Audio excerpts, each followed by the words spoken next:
Alors, quels sont les éléments essentiels du vaccin? Alors, il y a donc d'une part les bactéries qui vont servir à produire les vaccins bactériens, les virus, et un point important, pour ce qui est en particulier des virus, ce sont des cellules eucaryotes. C'est-à-dire que les vaccins sont produits sur des cellules. Alors, tout ceci, dans le cas des vaccins viraux, il faut bien comprendre, c'est qu'il s'agit du vivant. Et donc, tout ce qui va servir à cultiver un virus, par exemple, peut être source de danger. Quand vous utilisez, par exemple, du sérum de veau, eh bien, vous devez être sûr qu'il n'y a pas un risque que le sérum de veau apporte un virus, apporte de la BSE dans les vaccins, car c'est du vivant. Donc, vous allez l'incorporer dans votre vaccin et vous risquez de l'avoir au final. Ce qui explique l'énorme contrôle de qualité qui se fait depuis la matière première. Il y a une traçabilité énorme des matières premières au point final, car au cours de toute cette activité de production vivante, à tout moment, il y a un risque d'introduction d'agents contaminants dans le vaccin par l'intermédiaire des techniciens. C'est quelque chose moi, qui m'avait beaucoup étonné quand je suis rentré dans le monde du vaccin, je me demande de la recherche, c'était de dire que le risque potentiel qu'il y ait un problème au niveau d'un vaccin, ce n'est pas les effets secondaires, ça on connaît, les effets secondaires peuvent être connus, etc. Mais c'est l'accident bête qui serait d'introduction d'un virus à l'intérieur du vaccin final. Nous avons eu dans les années 60 un drame qui s'est produit, c'est-à-dire que des cellules de reins de singe étaient contaminées par un virus qui s'appelait le SV40, qui est un virus tumorigène, qui induisait des cancers chez les hamsters. Et on a découvert que ce virus contaminait les vaccins, et notamment les vaccins utilisés chez les enfants. Ça a fait 60 millions d'Américains ont reçu ce vaccin tumorigène. Par chance, il s'est avéré qu'il n'était pas adapté à l'homme.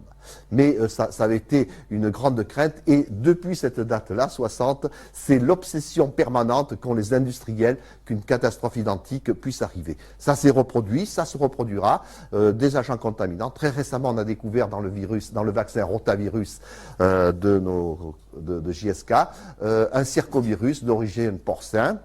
Par chance, encore une fois, ce circovirus n'était pas pathogène par l'homme, il avait été apporté par une matière première, en l'occurrence la trypsine. Donc vous voyez que lorsqu'on parle de vaccin, il ne faut pas seulement parler du principe actif. Quand on dit vaccin rougeole, bien sûr, c'est le virus de la rougeole qui est important, mais il faut penser tout ce qu'il y a autour, le sérum qui a servi à produire, la trypsine qui a servi à découper les cellules, ou encore la cellule qui elle-même, d'origine aviaire, peut apporter quelque chose imprévu. Dans le cas des vaccins aviaires, il y a eu le problème avec la fièvre jaune qui était contaminée avec un virus de la leucose aviaire. Ça a été également un drame. Par chance, encore une fois, 400 millions de personnes ont reçu ce virus de la leucose aviaire vivant, qui s'est multiplié chez l'homme, mais par chance, il n'était pas pathogène. Vous voyez que lorsqu'on parle d'accidents post-vaccinaux, chez l'industriel, il y a une vision tout à fait différente. Ce n'est pas l'association avec une maladie mystérieuse, fût-ce-t-elle autisme, sclérose en plaques, etc., qui préoccupe l'industriel. L'industriel ne pense qu'une chose, c'est le risque d'avoir un accident par l'apport de matières premières contaminées ou par l'apport du vaccin. Je ne sais pas si vous voyez très bien le problème, mais c'est l'obsession de l'industriel. Suivant. Et puis, il y a également des cellules hétéroploïdes. Alors, la cellule hétéroploïde a été une étape essentielle, mais pose encore énormément de questions. Ça aussi, c'est une réflexion qu'il faut avoir. Par exemple, la cellule MDCK. La cellule MDCK voudrait être utilisée pour la production du vaccin contre la grippe. C'est un excellent support de production du vaccin contre la grippe, mais elle est tumorigène. Et le grand débat philosophique qu'il y a, peut-on utiliser une cellule tumorigène pour faire un vaccin destiné à des enfants ? Je peux vous dire qu'au niveau des autorités, c'était une énorme discussion, au niveau d'industriels aussi. Certains disent les quantités d'informations génétiques, c'est-à-dire d'ADN, étant extrêmement faibles, il n'y a aucun risque. Certains disent oui, mais attention, on vaccine des enfants à 5 ans, à 1 an, et dans 50 ans, qu'est-ce qui va se passer, quoi. Donc, avant d'accepter une cellule comme ça, le débat est très ouvert. C'est actuellement ce qui se passe aux États-Unis avec le vaccin de la grippe produit sur MDCK par la société Novartis. Le débat, je peux vous dire, au niveau de la FDA reste très élevé parce que c'est moralement un problème très important. Que vous vaccinez une personne de 75 ans, le risque est très très faible, mais quand vous vaccinez des enfants, vous posez aussi des questions sur le long terme. Enfin, j'ai rien contre, je ne vais pas dire qu'il faut éliminer avec le vaccin les personnes de plus de 75 ans, quoi. Alors, l'étape suivante, c'est l'inactivation. Donc, je reviens au concept de départ. des vaccins vivants atténués, ça on n'en parle plus, c'est par exemple la rougeole, les oreillons, la rubéole, la fièvre jaune, etc. Vous les connaissez bien. Et puis les vaccins inactivés. Dans ce cas-là, il y a une étape essentielle, cruciale, l'inactivation. Là également, je vais vous raconter une petite anecdote qui était quand même pas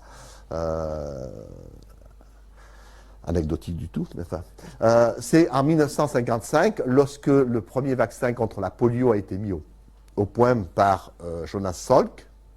Vous connaissez tous le vaccin Jonas Salk, c'est l'IPV, quoi. C'était une énorme révolution. C'était le premier vaccin qui était produit sur des cultures de cellules. Était produit sur des cellules de reins de singe. Ça avait été une histoire extraordinaire. Vous savez que le jour où Jonas Salk a annoncé ce succès, toutes les cloches des États-Unis se sont mis à sonner. Ça a été un jour de liesse plus important que la fin de la guerre, quoi. Et donc ce vaccin très, très important, malheureusement il y a eu un drame qui a suivi quelques temps après, un vaccin produit par les laboratoires Cutter était mal inactivé. Et il y a eu plus de 270 enfants qui ont contracté la polio, dont plusieurs sont décédés. Vous voyez que des fois on a des sueurs froides quand on fait de la production. Vaccin mal inactivé, Cutter ils ont disparu, quoi. Si quelqu'un, ça arrive, si demain un vaccin rage est mal inactivé, Sanofi, ils s'en vont, quoi. Ah ben attendez. Bon, attendez, ouais, non, vous savez, c'est arrivé pour le vaccin rage.